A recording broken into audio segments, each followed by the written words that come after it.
Hello, I'm Gabrielle Chana, Gale Court Jeweler, and I will be reading from portions of my novel, Silver Skies. The reason I'm reading this is because I want to let you know why this book is banned by the Jesuit order.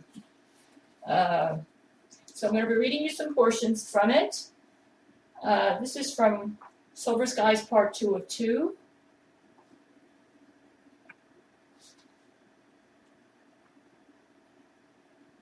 And in this scene, Dor Benabakuk, my male lead, is talking with Franz Wilhelm, and this is the father of my female lead, who is a private investigator. And he's investigating for Dor because there has been an explosion at a federal building, and I patterned this after the Oklahoma City federal building bombing. My storyline is based on what really happened at that place, and I just changed some names but a lot of what I'm reading in here about the Nazi weapons law is not fiction. This was the research I did from the book, and this is not fiction. This is the evidence here is factual. Franz crushed his head into his hands and wept. I'm sick of the New World Order. I want to get out. Trees were sticks this time of year. Dor walked to a window and looked outside. Spring is coming. This response confused Franz. What? In the spring. I'll overcome them. I'll find the courage. Why spring? Dor shrugged his shoulders. I don't know. There's just something about spring. That's when I'll go to her. Well, spring is almost here. I hope so, but I didn't come to talk about Brianna. You've done a lot of research about the government. Can I see it? Dor brought out his research and explained that these were portions of his book. Here, Franz, take a look. Franz scanned over a manuscript. Senator Dodd had the German text of the 1938 Nazi weapons law and obtained the help of the Library of Congress to translate it to English on July 12, 1968. 4 months before, they signed into law the U.S. Gun Control Act of 1968. The late Senator Thomas J. Dodd also exposed himself to the Nazi weapons law when he worked as counsel at the Nuremberg war crimes trial. In the hearing record, page 489 of the Subcommittee to Investigate Juvenile Delinquency, is a letter from the law librarian of the United States Library of Congress dated July 12, 1968, to Senator Dodd. We are in closing, and in my novel, I put in brackets parts that I added in to make this text more understandable, but this was taken from actual written text. We are enclosing an English translation of the Nazi law on weapons dated March 18, 1938, translated by Dr. William Follet-Fricquet, and the Xerox copy of the original German 1938 weapons law text, which you supplied. Louis C. Coffin, Law Librarian.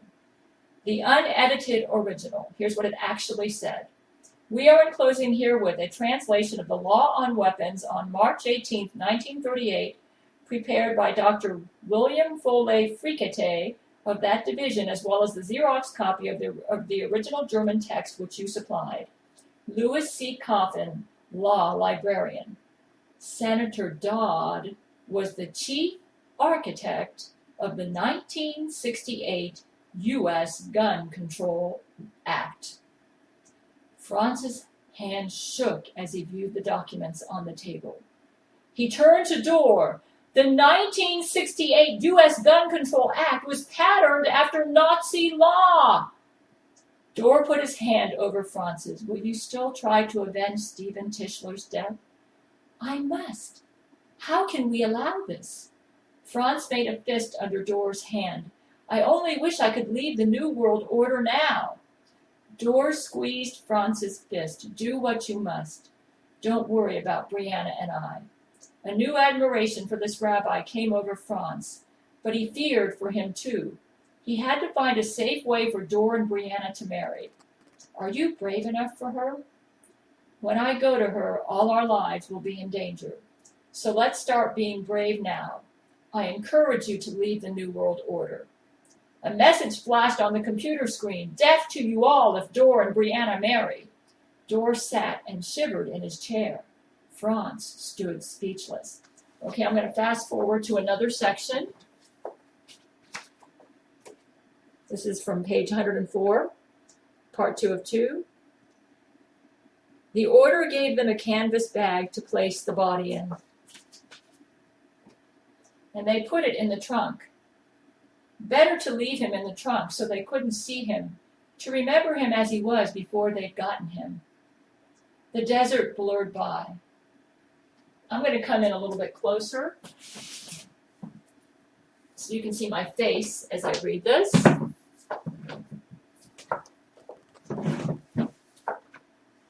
The desert blurred by, an unusually hot October day. The heat glared on her windshield, and it seemed something smelled from the trunk. White sheets over corpses flashed through her mind. Desert stretched for miles, a long vista with dry, dusky mountains. The highway stretched into eternity. Dead, dry grasses, yucca and agave kicked up dust. No clouds in the sky, nothing but blaring sun. Dust inched into her skin. Danielle gazed into an ocean of grief. Mountains closed in.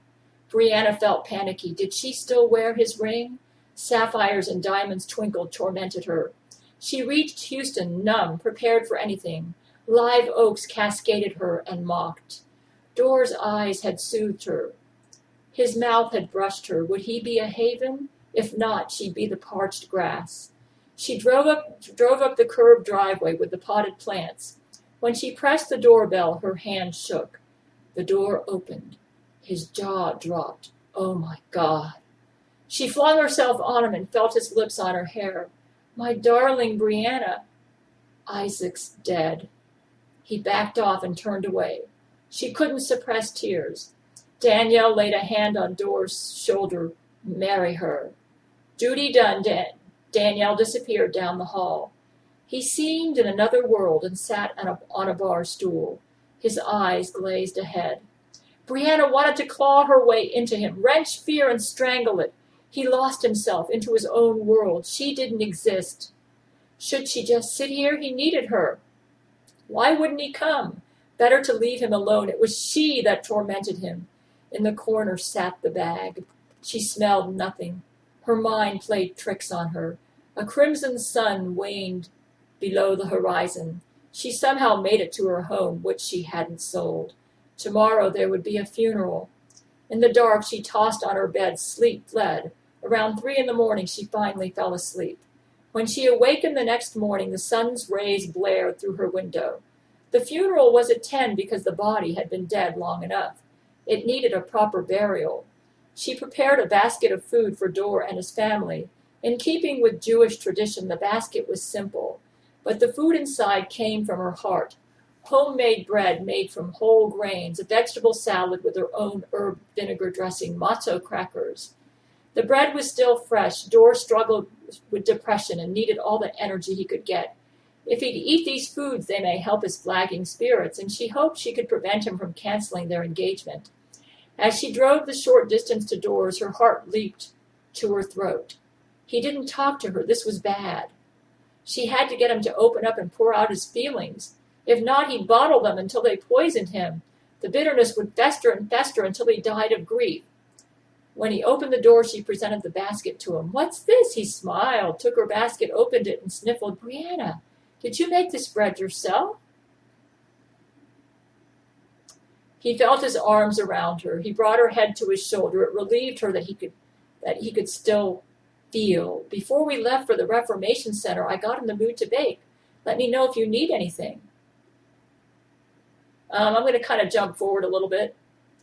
Dor conducted the funeral. Several times his tears wouldn't stop.